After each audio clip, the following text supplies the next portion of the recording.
Hallo, welkom bij de Diversiteitspodcast van Giving Back. Vandaag ga ik in gesprek met Caecilia en Mishela. Mijn naam is Tina De Keyzer. Ik ben een interviewer, vrouwencoach en podcaster. En als host van mijn eigen podcastshow, The Women's Table, geef ik vrouwen een plek aan tafel. En praat ik met ze over onderwerpen die specifiek vrouwen raken. Ik wil graag bewustwording creëren over genderdiversiteit, inclusie en gelijkheid. Ik ben een trotse feminist en ik zet me in en maak me hard voor sisterhood en women empowerment. En feminisme betekent trouwens niet dat mannen worden uitgesloten. We hebben de mannen nodig, tenminste, dat is wat ik altijd zeg. En hoe mooi is het dat het thema van Internationale Vrouwendag 2022 de vrouw-man solidariteit is, de kracht van verandering. Vrouwen strijden al jaren voor zelfbeschikking, vrijheid, individuele rechten en gelijkwaardigheid. Maar met de emancipatie van de mannen gaat het niet goed.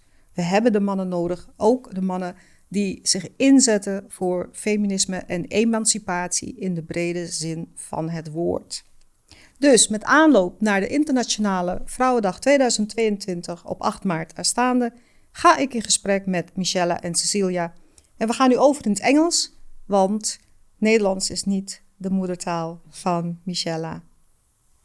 Caecilia, Mishela, welcome. So, would you like to tell us something about yourself? Just give us a short introduction.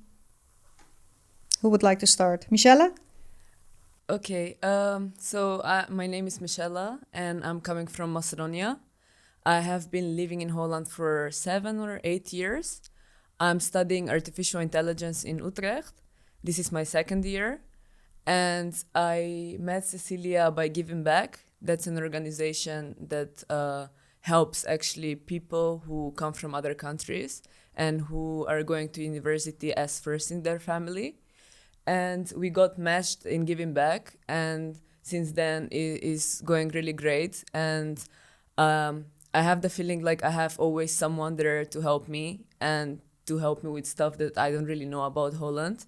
And I'm really thankful and I'm really happy I met her. No, that's nice to hear. Caecilia. Oh, what kind of introduction can I give after such beautiful words from our podcast moderator and of course from Mishela Radoyichich. And very grateful for this introduction from both of you. Thank you very much. My name is Caecilia van Peski and I'm a naval commander for the Dutch Royal Navy. But I'm also a psychologist and I usually describe myself as a professional in peace and security because that's basically the leading themes for my professional career the last, well, I could almost say 30 years, but that already gives away my age as well. And indeed, Mishela and I, we met each other through the Giving Back Foundation, and I would be very keen and very eager to explain a little bit more what Giving Back Foundation does and in what way also we as a team, Mishela and I, have been trying to reach these aims and goals of the foundation. So what is your relationship like? Because what is it that makes your relationship special? Because we talked before and I noticed, Caecilia, you are very protective of Mishela. Well, perhaps I am a bit, but Mishela is also protective towards me. She gives me life lessons about relationships and career choices. So it actually goes both ways. Okay. But I do have a bit of a tendency to, kind of be there a little bit for the members of my flock. Mishela is not the only young person, talented professional that I have the honor to guide on at least a part of her way. There's more. There's a young woman from Afghanistan, for example, who I was able to facilitate the evacuation for last summer. And there's other people I've met along my way, both men and women, that somehow stroll along for a while, and it's a mutual reciprocal relationship because we learn from each other.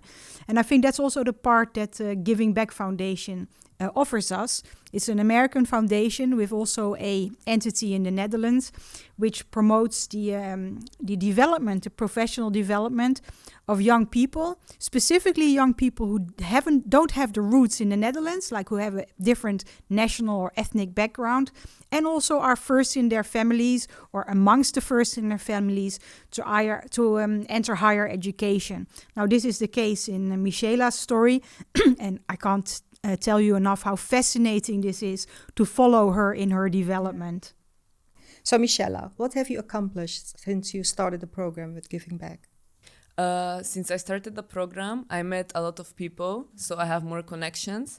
And also, I have a great mentor who always is there to help me with stuff. We also have a personal connection because we talk also about personal stuff, but also professional stuff. So if I don't know how some stuff work in Holland, then there's always someone that I can ask and I can get help from. And yeah, that's it. Yeah, okay. So if you talk to other people, why would you recommend the program to other students from abroad? The program is really helpful because, like I said, you can make a lot of connections and it can really help you in the future. But it's also interesting because we do a lot of workshops, and it's really, you're putting yourself in a position where you can meet a lot of people and you can make a lot of connections. And I think that making connections with people is one of the most important things because you can always use it in the future. Okay. So you study artificial intelligence, yes, right? Yeah. In Utrecht. Okay. So would you like to use your education when you finish in the interest of women? And is it possible to use your education, the study, in the interest of women? I would want to use it, but I haven't thought about it yet. So I'm not really sure how you can use it in that way. Yeah. But if there is any possibility that I can use it and help women, then I would definitely do it. You would definitely do it. Okay. So you do this program with Giving Back, and actually this is a question for the both of you. Mm-hmm. So what would you like to give back after finishing this program? After finishing this program, I would want to help other people, mostly people who come from other countries and don't have any experience in Holland. Mm-hmm. Because when I came here, it was really difficult for me to fit in, because when I came, I didn't speak Dutch or English, and now I can speak both of them. But in the beginning, there were no people that were coming from Macedonia, so I didn't have any friends, and I had to start studying in Dutch, so it was really difficult for me to fit in without any friends and without knowing the language. So when I finish this program, I would want to do something to help other people who come from other countries, to make it for them a little bit easier than it was for me. Yeah. Oh, that's beautiful. Caecilia, may I ask you the same question? What would you like to give back after finishing this program? Your questions are very profound. Thank you for asking them. And I'm just listening with a lot of attention to what Mishela is saying, because we've had plenty of discussions together, but each time hearing it from her own voice, from her own words, is interesting. You bring in, Tina, an extra element to our communications. And let me remind you in this sense, and I hope you permit me for doing so, Mishela, it's really an extraordinary background Mishela has. She was not a young child when she came to the Netherlands. She was already a teenager. And then entering a complex society like the Dutch society that has its own written and unwritten rules, it's really not easy. And in her case, she didn't have to command over the English language. Well, you see how well she is in English nowadays. She speaks very well Dutch as well, but an interview is a bit easier in English. But when she arrived, she didn't speak Dutch, she didn't speak English. She went to one of these, what is in Dutch called an Internationale Schakelklas, that helps you, like a kind of a condensed program of 1 year, to have that induction in the Dutch educational system. And from there on, she already went to the Atheneum, so the highest level of high school in the Netherlands, and was able to enter artificial intelligence as a higher education degree, which she's now following the studies. And I mean, that is really remarkable. You don't see these success stories always, but they are there. And what I'm hoping to contribute in that sense, what I'm trying to contribute for Mishela.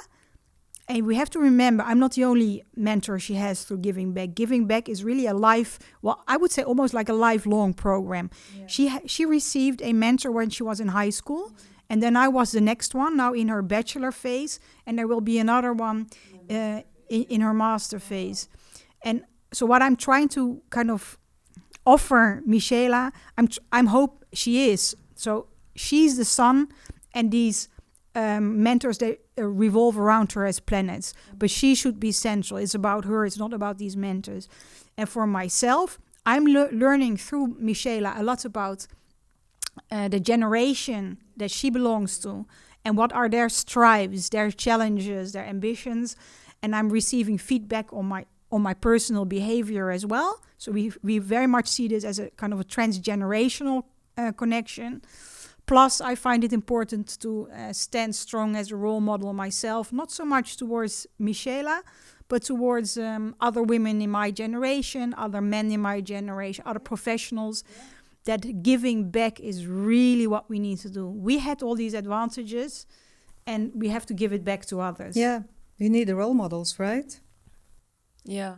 And what's also difficult when you come from other country is actually the mindset from the people. Like every country has their own mindset and culture and way of living. So then when you're going to another country, it's really difficult to fit in the culture and how people are living.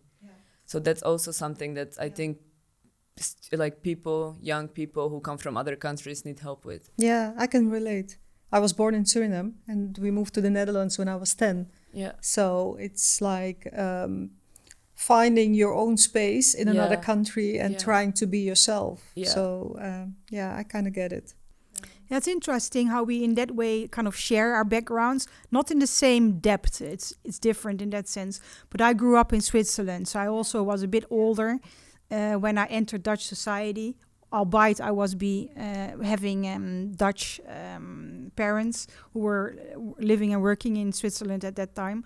But as a child, I was teased with my accent. I always felt a bit different, and actually, to tell you the truth, to be frank there, at 52 years of age now, I still feel I fall out a little bit of that mainstream Dutch society.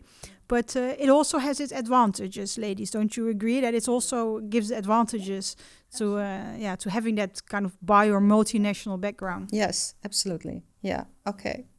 Well, thank you. Thank you. So one of the things we are going to talk about today, one of the topics, is something I strongly believe that every woman at one point in her life has experienced: sexual harassment, sexual intimidation, and violence against women. And that from catcalling on the streets to unwanted attention, inappropriate sexual touches to sexual assault and even rape. So in 2016, there was a research, Violence Against Women by the European Union Agency for Fundamental Rights. And I would like to start with some shocking results from the Netherlands. 45% of all women have experienced at some point in her life physical or sexual abuse. 73% has experienced sexual intimidation. And 1 in 10 women has been a victim of rape. And the home is the most dangerous place for women. Would you like to respond, Mishela? Yeah. First of all, this topic is really sensitive to me. It's really personal, actually. And I know that it happens a lot on street, catcalling and sexual harassment to a lot of young ladies and probably older women too. But nowadays it really happens a lot, and it's really it's really bad, actually. Like, I cannot imagine that we're living in 21st century and this still happens.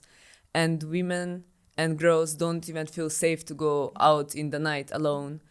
And I feel like we guys should do something about that too.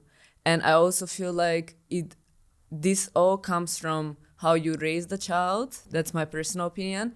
Because when we're young, if there are 2 children and one of them is a guy and the other one is a girl, if the guy has a lot of girlfriends, he's really cool. And even the parents are telling him, like, yes, go find a girlfriend, go have a lot of girlfriends. Yeah. But if the girl has a boyfriend, then she's called like bad words. Like, yeah. So, the slut shaming starts. Yeah, slut shaming. Yeah, exactly. So I think this issue comes firstly from how parents are raising children. Because I think if since young age you tell a guy that he's cool if he's having a lot of girlfriends or he's making comments about girls, then he'll think like that in the future and he'll never change. And then there's like, I'm not saying that all the parents are raising their child wrong. There are also guys that are actually nice and they don't want to do this kind of stuff, but they have society pressure from their friends, from the friends around them. So then those guys are kind of pressured and forced to make these kind of comments and to insult women in a way.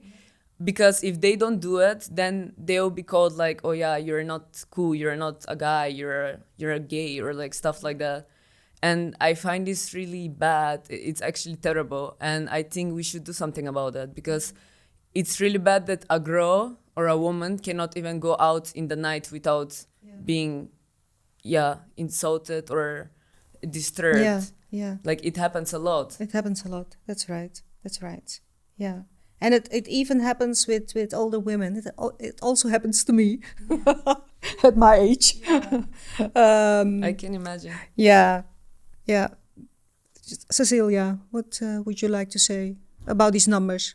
Well, these numbers themselves are, of course, shocking. Yeah. And this research there was a lot of attention devoted to these study outcomes, and rightfully so, because these numbers need to be mentioned. Yeah. It shows the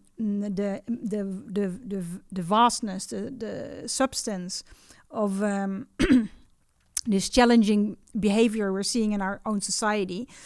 It is a topic that I'm focusing on as well, but I'm not perceiving it in my everyday life in a similar way as Mishela does. Mishela is a modern woman living in our bigger cities, inner cities in the Netherlands. It's a different type of jungle, I would almost say, living in that environment.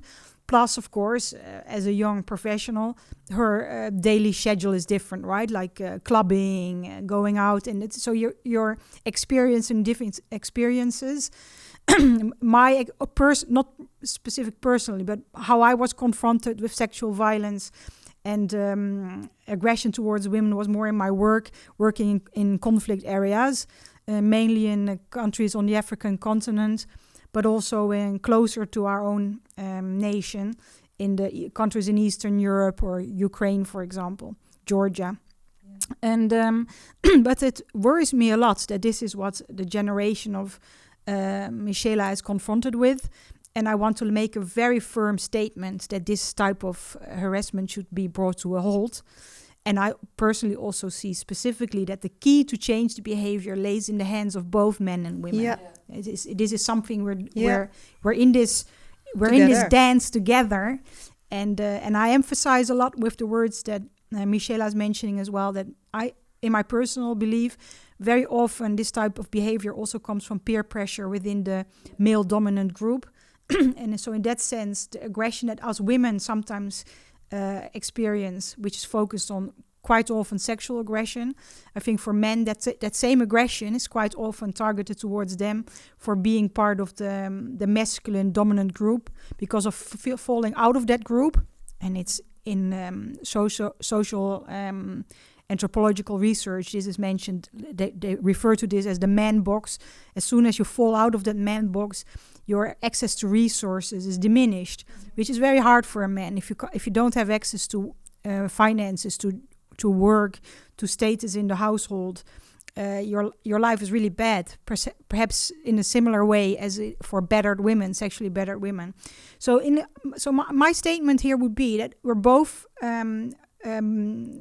suffering under aggression, only in different ways. And I think the key to resolving the issue, to getting to a more optimal situation, more prosperity for all, that key lays in similar fashions, namely in education. Yeah. So I underline her words. I definitely do, Mishela. Yeah.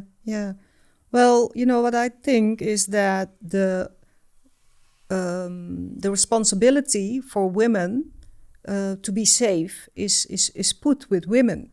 Like, don't walk on the streets that late. Why was she wearing that? Yes. Why was she drinking so much? So is that, should we also put some responsibilities with a man? And if so, what do you think men can do to make this world a safer place for women?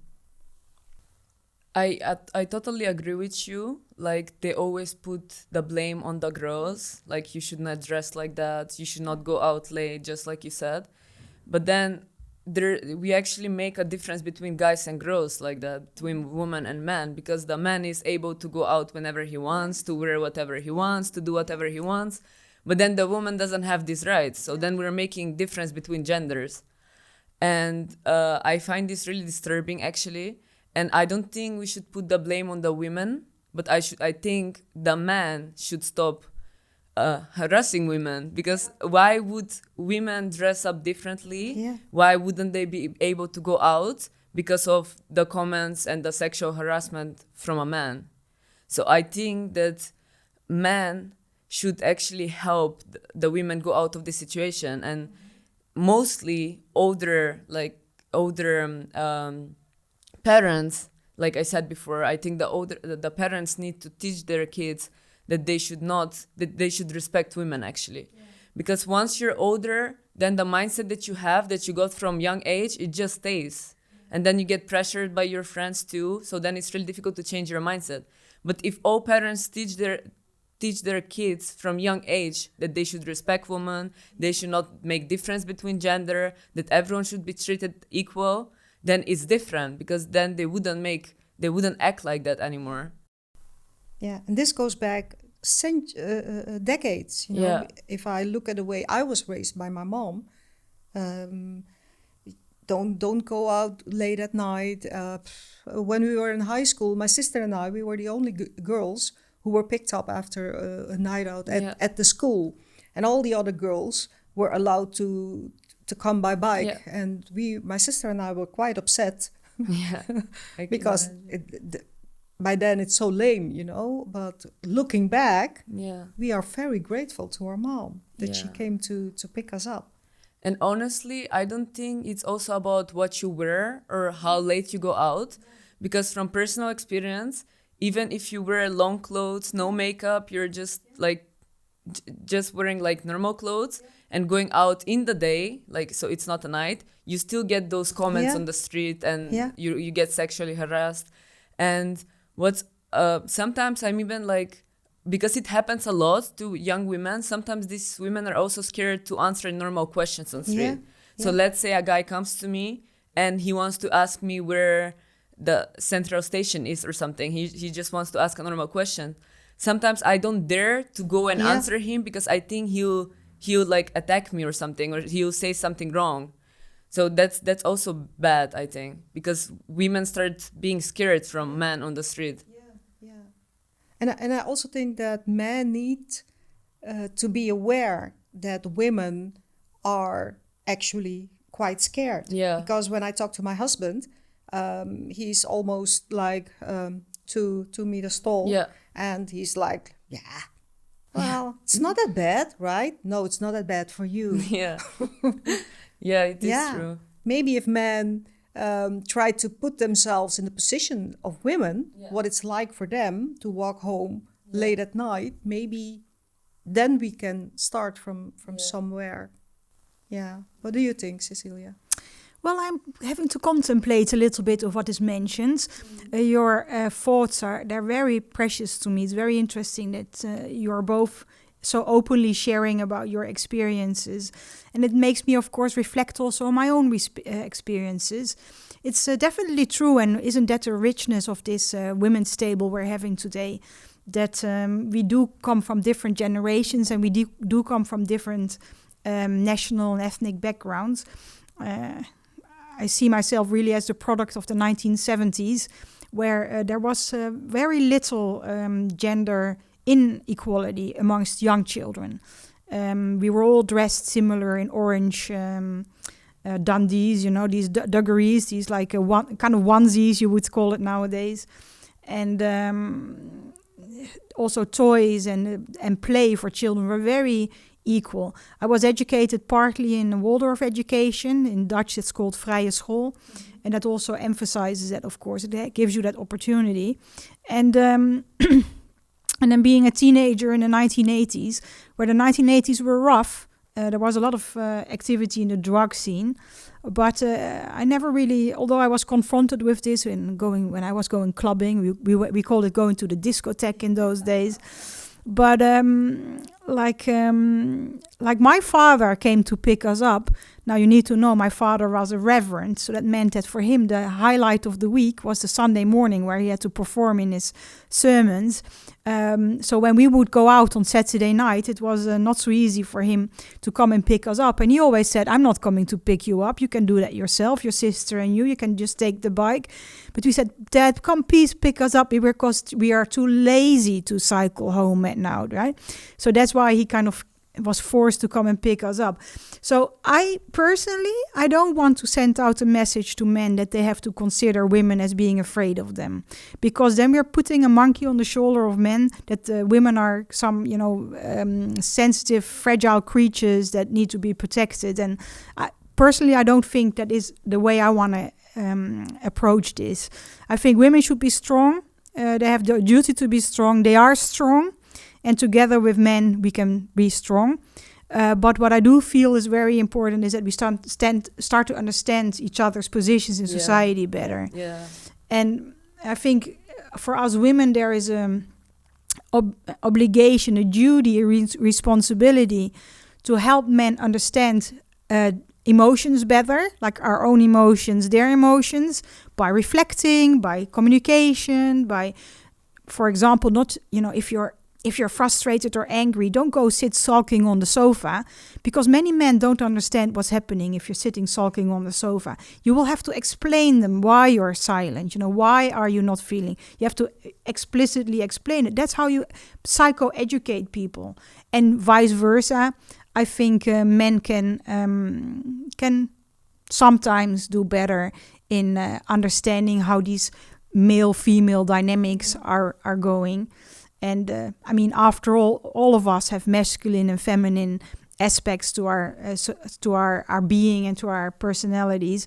So I think it's kind of finding resolution with the male and female parts inside of our own souls, if you want you call it as such, and find it in between the different sexes, and by educating, helping each other to learn. Yeah. And that's not only a responsibility for the parents, of course, that's a responsibility for the school. It takes a village to raise a child. Absolutely.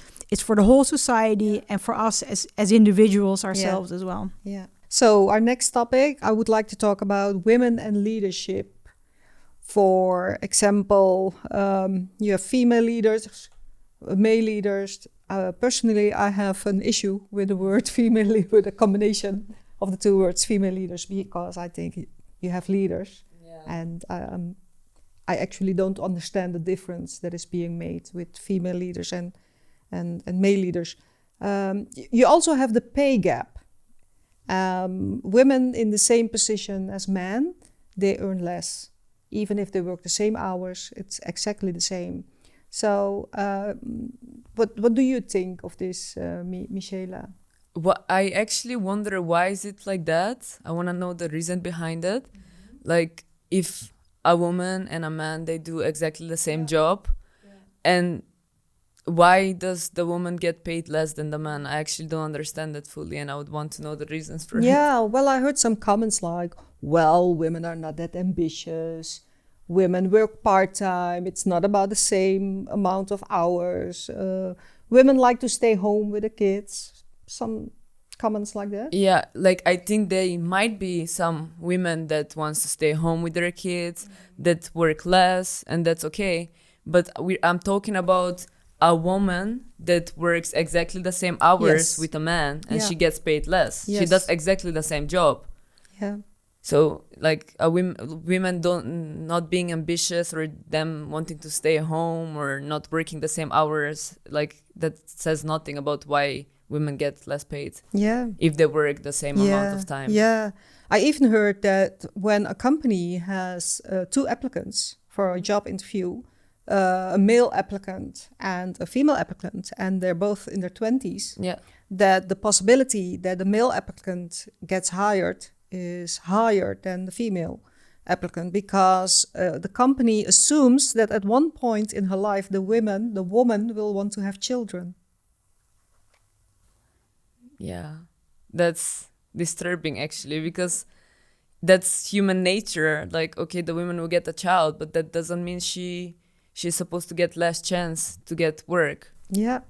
Because she might be even better than the man, you never know. Yeah. Like, we cannot say that men are better than women and they're stronger or they have a better leadership, because there are also women that are better than men too. Like, you cannot make difference between men and women in that way. Yeah. So Caecilia, what do you think? Because I believe you're a female leader, right? A woman in leadership. Let's call a woman in leadership. You're a woman in leadership. That's the terminology I prefer to use. Yeah. What is your experience within the male-dominated world? I love working in the male-dominant. Oh yes, it keeps me occupied, and makes me curious every day how everyone ticks, and why certain dynamics, how they're being played out at the work floor, but also in the environments I work at. So I have a great preference in working in, let's say, a male-dominant work environment, because I do feel that quite often men in my personal career have helped me to push on my professional development.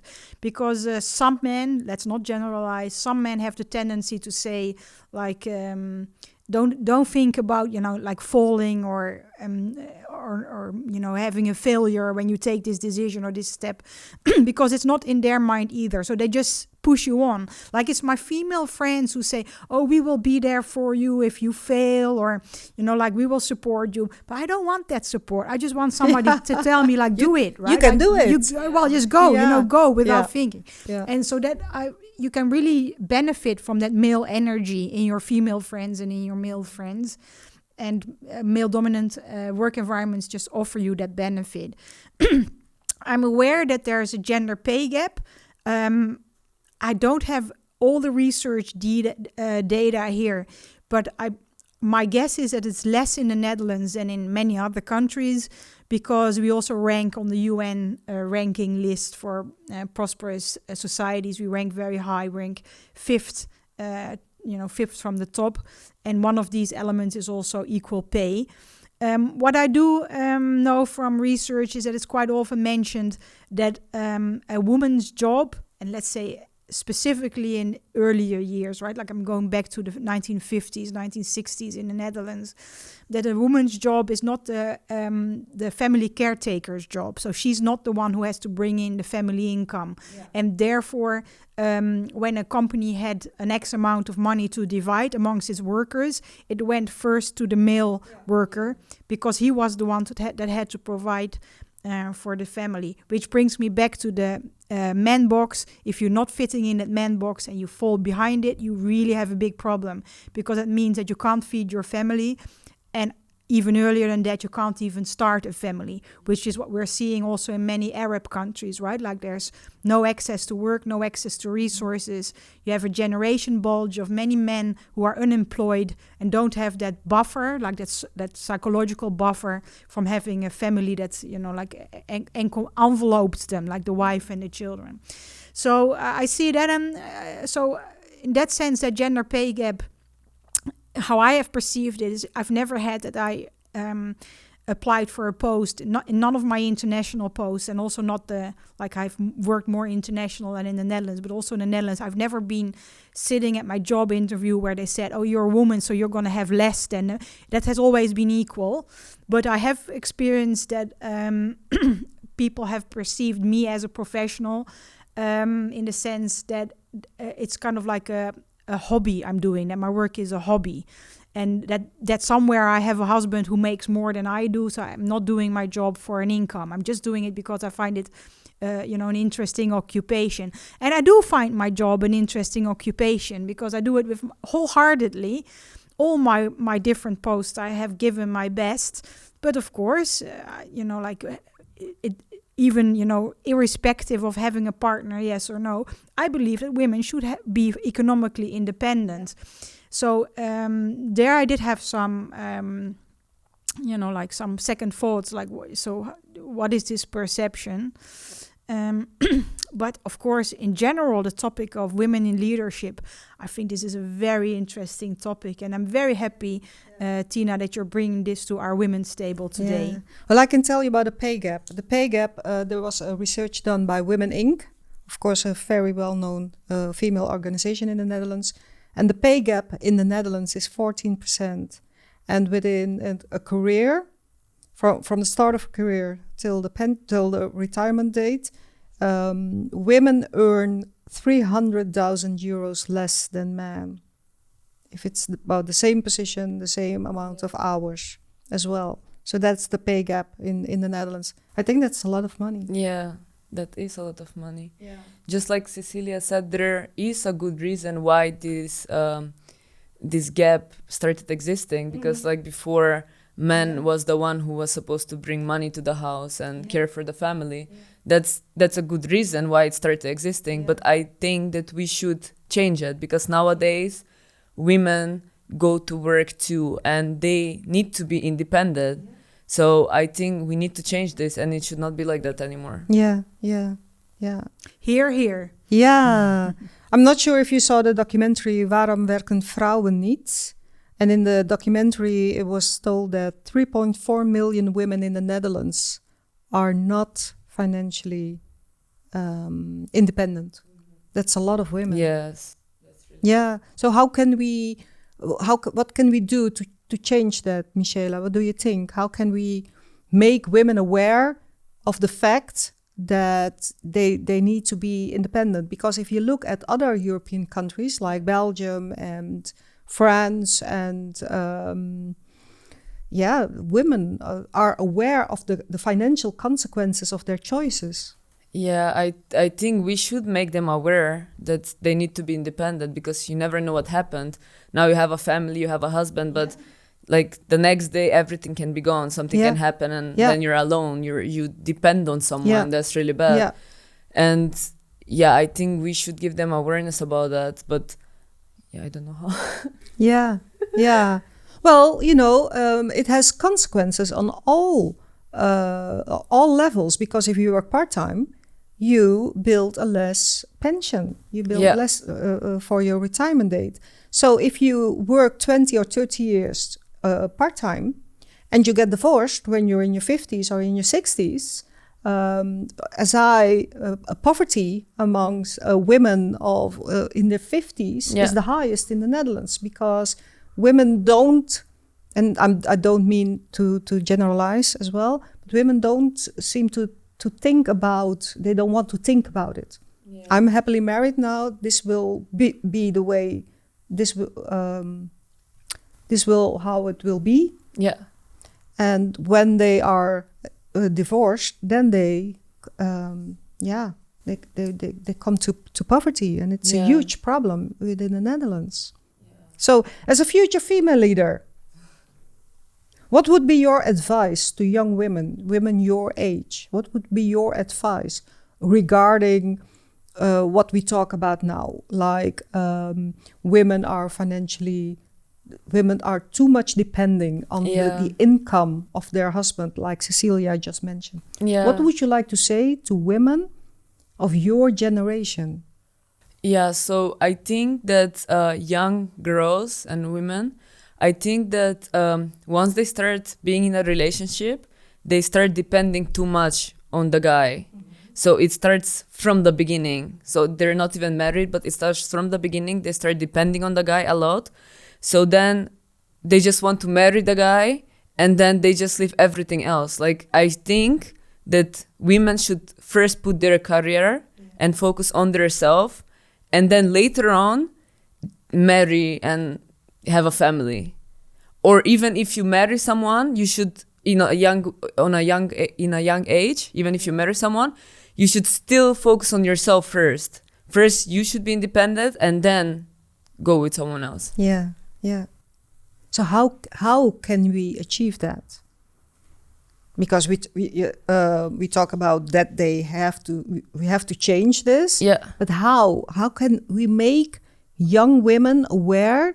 Because I also heard that women coming from college, coming from university, in their early 20s, they start working part-time, regardless of having children. So how can we change their perspective? Yeah, we should make them aware of it, maybe using social media, or just also it needs to come from the parents too. Because the parents have already went through it and they have some experience. So I find it really important that the parents and the mothers in this situation actually tell their daughters that they should first focus on themselves, they should do something for themselves, be independent, and then go with someone else. Yeah. It's funny because this is something I mention in almost every podcast of mine. My mom, just a personal story. Yeah. I'll make it short. My mom was 16 years old and she was really, really beautiful. Yeah. And my grandmother told her she wanted to study. She wanted to have an education. And my grandmother told her, you don't have to study. You don't need to have an education. Look at you. You're so pretty. You're so beautiful. You will find a good husband. And my mom was like, don't think so. So she got an education, and that is something that she almost slept around with my sister and me. Finish school, go to college, get an education, get a job, make sure you are never financially depending on a man, not even a husband, but that you're not depending on a man. So I think it's very important. Yeah, I think the support from the parents, especially from the mother, is really important. Yeah. Because when you're a child, when you're a teenager, you're not thinking straight in that moment. Yeah. You don't have any experience. You don't know how life works. Yeah. So then I think the support of the mom is really important in this kind of stuff. She needs to tell you that you need to have education, you need to focus on yourself, and then later on, don't depend on anyone else, men or women. Yeah. Caecilia, what was it like for you when you were a kid? Was your mom an example for you? I'm still processing and I'm thinking, Tina, in your case, the apple didn't fall very far from the tree. Like both your mom and you were feminists, like pure absolutely. Feminists. So thank you very much for sharing that anecdotal information. Very strong example from your own family. And it's very interesting to think about these topics.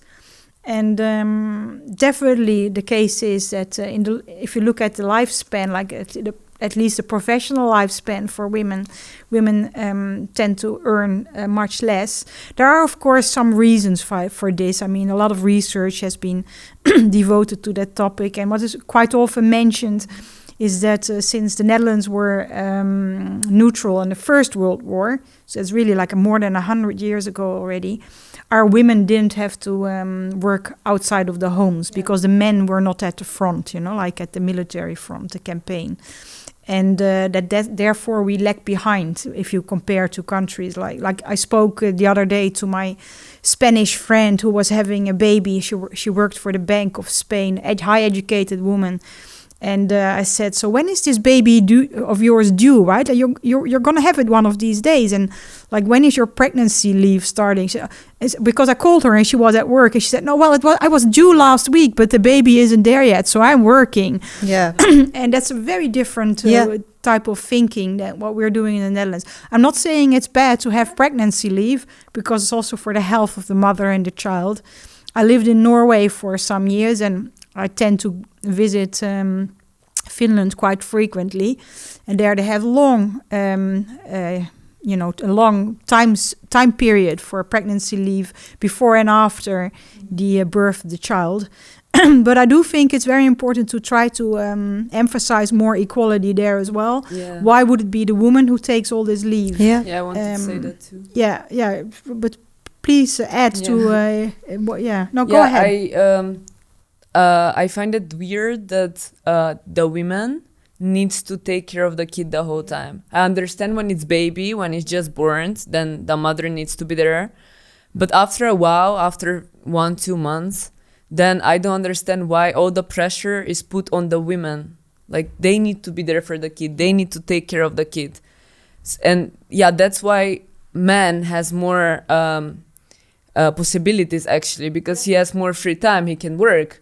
But then all the pressure is put on the women, and they don't have any possibilities after that. They cannot work. They should stay with the kid. So I find this, I don't know why is it like that. And I find it bad, actually. Yeah. I believe in the Netherlands, it is there's a strong opinion about what a good mother is. Mm-hmm. And apparently a good mother is a woman who stays home with her kids. But what's a good father then? Yeah, a good father is someone who works 60 hours a week, 70 hours a week, and provides for a good financial and stable life for his family. Yeah. And then you get to the double bind, because when a woman does the same, when she's having a career and she works 70 or 80 hours a week, she's a bad mom, because she's never home. She's a bad wife. So there is this double bind for women and men. Yeah, I have to say I'm quite hopeful there, though. I recognize what you're mentioning, Tina, and it's very much so. I've noticed it in my own working life. But I'm very hopeful, because I do see that the younger generation, which also Mishela makes part of, they really look at this differently. Yeah. And the young fathers tend to take a much more active role in the lives of their children. And young women are much more prone to, achieve higher levels in their working careers. So I would say it's a bit both. Like I do feel education is important. Yeah. But I mean like public education, making it clear for people what consequences of their behavior are. So women, I think, too long have been thinking, but I'm missing income when I'm not working, or when I'm working part-time. But they didn't realize it also meant not building up pension, for example. So there could be some more thorough governmental campaigning and study results like from the research done by Women Inc. to educate people like what really are the consequences.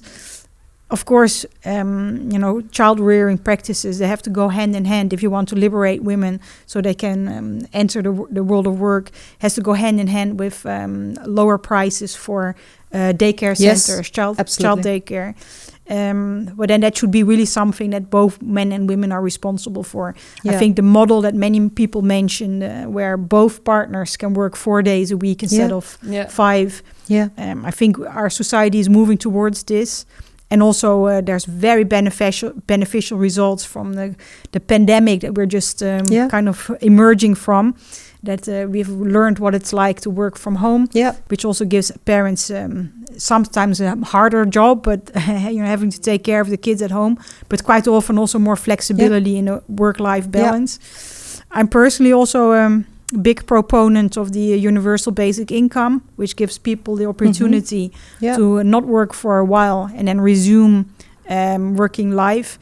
I do, at the other hand, also, combined with all these aspects that I mentioned, I think there's also an obligation for both men and women to contribute to society. So I've never been very much encouraging the idea that people should have the choice if they want to stay at home with their children, yes or no. I think it's a personal choice if you want children. Mm-hmm. It's a universal right, that's so, but not everybody needs to have children. So if you want them, it's your personal choice. Mm-hmm. But then you also have to live with the consequences of that. So I think all these things together, it is important to find a better balance than what we're having nowadays. And sometimes I would say we mention quite often the glass ceiling, but there's also the sticky floor, right? That it's very comfortable to be at home for women, not being judged at their workplace, not having to reach targets. But the floor is sometimes sticky. It's easy to stay at home. Yeah, but I also think that this brings us also to the man box. Because like we said, women mostly stay with the kids and men are the one who need to work and need to take get care the of the money. kids. Yeah. So I think there are quite a few men like in this world that would want to spend time with their kid and that would actually want to be on the place of the mom. Yeah. But I think there's this pressure from the society that men should not take care of the kids. Men should go work and they should bring the money. So that's also bad. That brings us to the first topic that we had earlier before. Yeah. I agree. Yeah. So, Caecilia, when you say you're quite positive because you see that with this generation, you see things are starting to change. With reference to what Mishela says actually all the time, that we need to start with education. So, and raising kids. So do you think that there is a change going on already? There definitely there is. I'm not an expert in like early childhood at the moment, because I don't really, at my age, you don't have so many friends with little children anymore. So I don't know really how that goes. But I do worry a bit if I look at social media, that I sometimes think this perception of gender inequality and how we how we approach young people, like younger children, that we're having bigger differences than, for example, as I mentioned earlier, we had in the 1970s or 1980s. And I think that has come a lot with social media, that there is a certain picture that's drawn by these influencers that's either very masculine for men or very feminine for women. And then therefore these role models also are imprinting, in a sense, like that's how behavior should be. So I feel that nowadays I see more with young children that they either behave very feminine or behave very masculine in their, in tattoos and clothing and things like that. Where, for example, like I mentioned earlier, that being brought up in Switzerland partly, and then also having lived in Scandinavia, there's much more, I would say, unisex in those societies. Yeah. Like men and women wear the same type of clothes. They do the same outdoor activities in sports. Yeah. And in the Netherlands, I think that's more segregated. And that makes me worry sometimes. It does. Yeah. Mishela? Yeah, I do think that social media nowadays try to change this, though. Like, they try to make less difference between men and women and what they wear and stuff like that. So I think social media can help in this too. Like the raising from the children, but also social media, and also the people who have a lot of influence on our society, like famous people, singers, actresses, politicians. Like all these people have a lot of influence on how the society thinks and how the society works. So I think it needs to start from the parents and from the more, let's say, important people, the famous people. Yeah, because when it comes to influencers, I wonder if they realize what their influence is. I don't think all of them realize that. If you sometimes look at, let me start with Instagram, and you see these women, I'm not judging here, just making an observation. And they are also beautiful, and they are also fit, and they are also successful, and they raise their children, and they have this $1 million company and four kids and no nanny, and they do everything by themselves. I think that it's almost impossible to live up to these standards when you are just an ordinary person. Yeah, but I think it's really important that people actually realize that social media is not real. Yeah. Like everything what you see on social media, it's not the reality. How people look, you can edit all your pictures, you can look so different, you can act like your life is perfect, but actually in reality, it's not like that. Yeah. So people should actually realize that social media it's not real, and especially young men and women in the teenage age, teenage age, because if these people think that that's the reality, it actually it can influence them in a mental way, like mentally it can have a lot of influence on them, and that's really bad. And I think that the influencers should actually be aware of that, and they should think before they post stuff and before they act in a certain way, because it has a lot of influence on the society. Yeah. So let's use that very strong instrument, social media. Let's use it for the better, right? And not for the worse. because we do know that influencers, they have a lot of power in the way how they can influence large groups of people. So if you have the right influences there, then we also have a beautiful chance for more positive effect. Yeah, definitely. That's true. Yeah, that's true. And Caecilia, you mentioned earlier gender inequality between women and men. Is there gender inequality? There's gender difference, if that's what you're referring to. Yeah. There's gender difference that comes from biological aspects. I'm an educational psychologist, educational and cultural psychologist. So I was trained in all these differences. Many of them start even before we were born there in our DNA, and they are influenced by the hormones we're exposed to in the womb already. And I like to think that our physical, like when it comes to body, our physical differences are not so large. They're less big than we sometimes think. But in our thinking, so our physiological, the way how our brain is working, the cognitive parts of our being, there are profound differences there.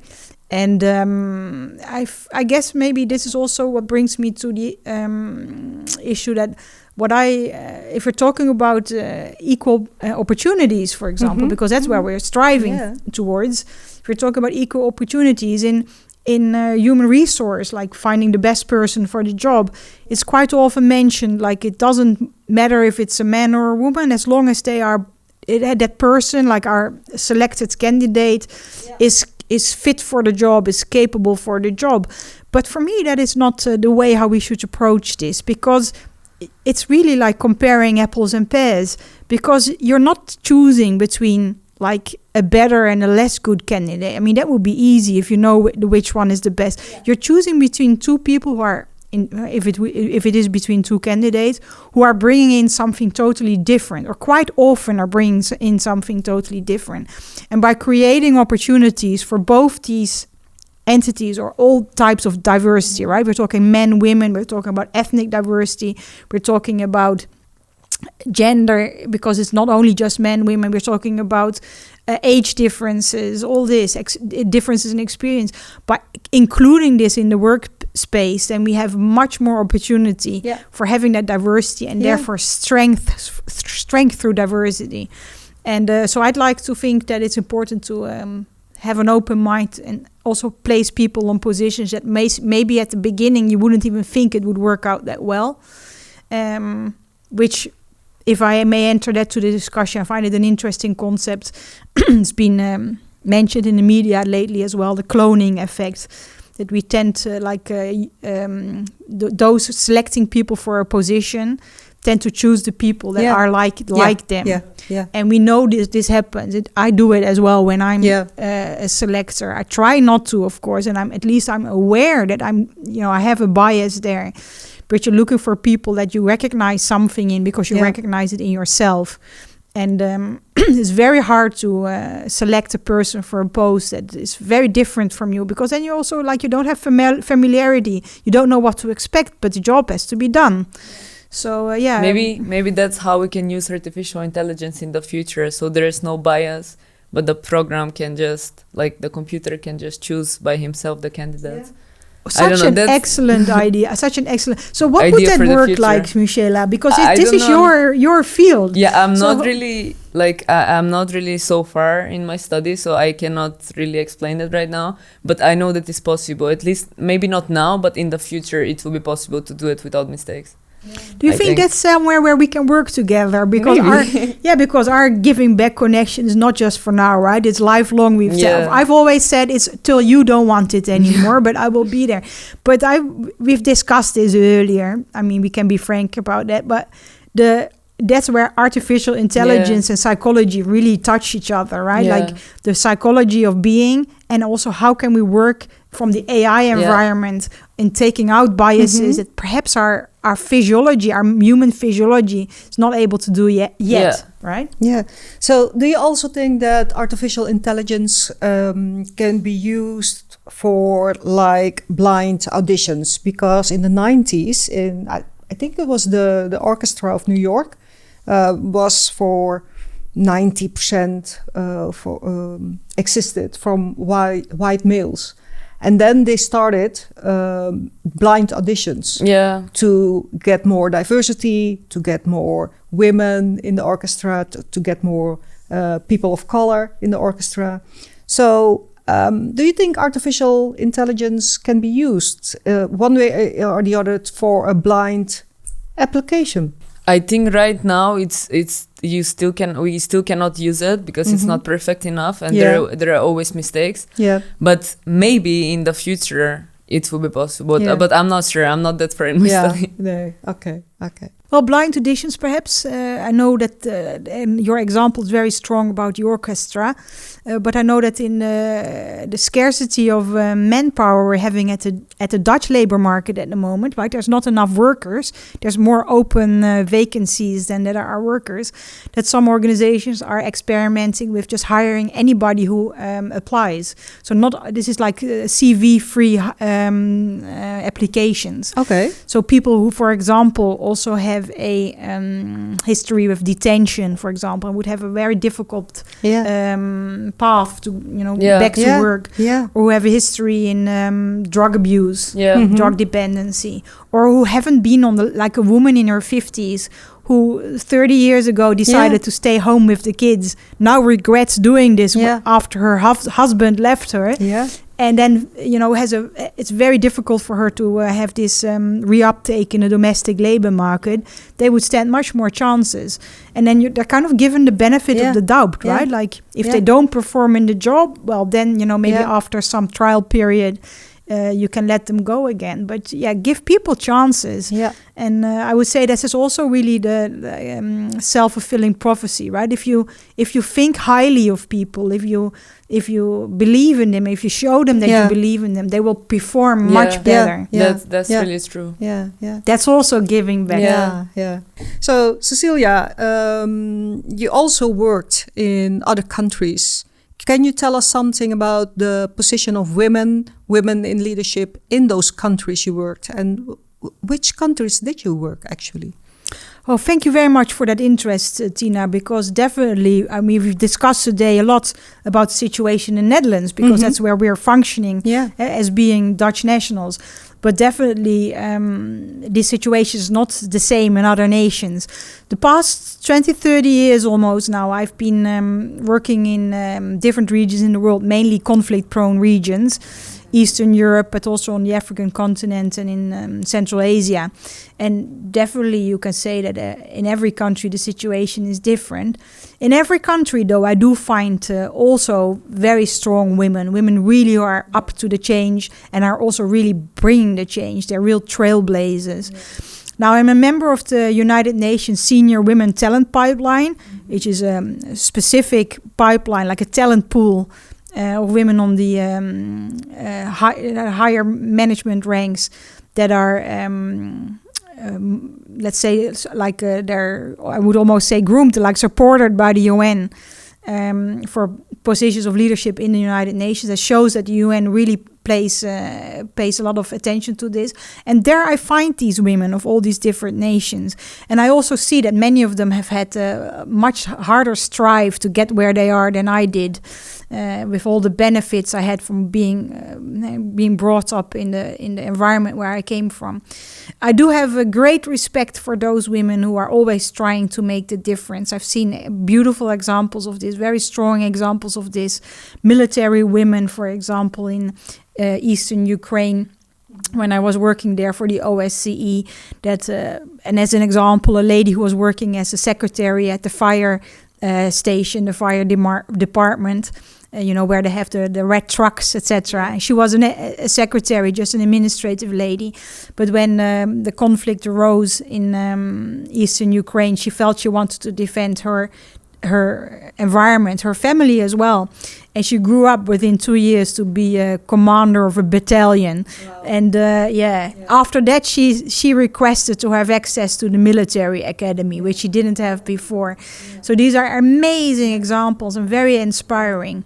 We do see, at the other hand, right, specifically at the moment, we are living in the COVID days, And our world is challenged with economical crisis, with health crisis, specifically with environmental crisis. And you see that it's often women who are first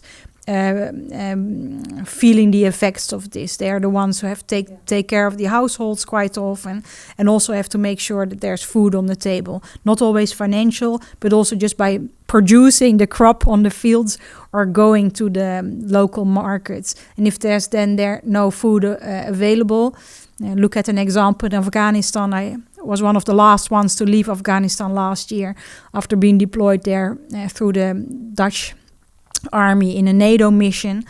It's breaking your heart, absolutely breaking your heart, to see the humanitarian disaster that's at play there, and the strife of the Afghan women as well to try to keep their heads for themselves and of their families above to survive. It's pure struggle of survival. Now, these are very extreme examples. Afghanistan rates lowest on that UN rank of prosperity when it comes to countries to live at. We rank number 5, but even in our own regions, and you are both from you have roots in different countries, in Suriname and in North Macedonia. I frequent North Macedonia. I know the situation there somewhat as well, but I'm sure that Mishela will agree with me that already very close to the Netherlands there is a different situation. Not always to the worse. I see very strong women in the Balkans, like really like really impressive women. Yeah. And but their situation is different, and quite often they are also confronted with specifically domestic violence. So there's still a lot of work there to do, and I hope that in the position I have of being able to raise my voice and be a voice for others, as I was as a special representative on women, peace, security, the Security Council of the United Nations, number 1325 in 2010. I had the opportunity to speak for the General Assembly in New York, and I have been trying to do that ever since, to make sure that also the voice of these women is being heard. Yeah. What would you say, Mishela, about the situation in North Macedonia? Yeah, I have moved from Macedonia like 8 years ago. Yeah. So I don't really know the situation exactly now. But when I was living there, I could see a clear difference between what I'm seeing now in Holland and how it was in Macedonia. I also realized that Holland is more individual and Macedonia is more collective. Yeah. So in Macedonia, the people are not really focusing on their self. Like, let's say a teenage girl or a guy on 20, they really stay with their families. They live with their families for longer. And like in Holland, most of the times, you become 18 and then you want to move out like really fast. So I think that's different. And also I think that more women work in Holland than in Macedonia, at least back then when I was living there. But I do feel like now it's changing a lot in Macedonia. I think the mindset is changing and it's becoming better. Yeah. Yeah. Yeah. Yeah. Okay, so thank you, Mishela and Caecilia, for having this incredible, inspiring conversation with me today. Is there anything else you would like to add to this conversation? Famous last words. Well, allow me to, from my side, to thank you both, specifically Tina, of course, our moderator today. Thank you very much for rendering us the platform where we can discuss these very important, very profound ideas. From my side, I would like to add, it's very important to understand our history, but we're going towards our future, right? Yeah. And we're doing this together. We're doing this as a planet together more than ever, because we're so interconnected, and also the challenges that our world is facing, they have an effect on every living being on this world, more than it has ever had. I like to work with the UN Sustainable Development Goals. They were formulated in 2015. We're going to work with them till 2030. They give elements to work on every aspect that we've mentioned at this table. May it be fostering prosperous societies, communities, peace and security in society, equal rights for men and women, importance of education, and specifically also of the life on our planet, may it be in the earth, in the land, or in the waters, or in the air. And so I would recommend, if anybody who is interested, to also work on the basis of these SDGs. And I hope to specifically also be there, of course, when this generation of Mishela's peers, the ones who are in their early 20s, when they are going to make it in all these interesting positions in the future that I can't even imagine, because the innovation that technology will bring us, and this is her field, it will be flabbergasting. So I look forward to that. Yeah. Thank you very much. Thank you. And Mishela. I would want to say to all the women to stand up for your rights and do what's the best for you.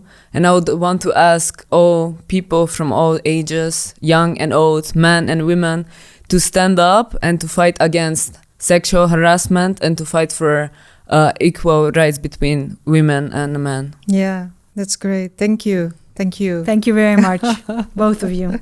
Thank you. Okay, so I hope everyone who is watching and listening today will be inspired by our talk, and so we can move together, all of us, to a wonderful world of inclusion and equality, where we are actually being judged for our talents and qualities, or for not having them, and instead of being judged for our gender, race, or social status. Thank you very much. Thank you. Thank you very much.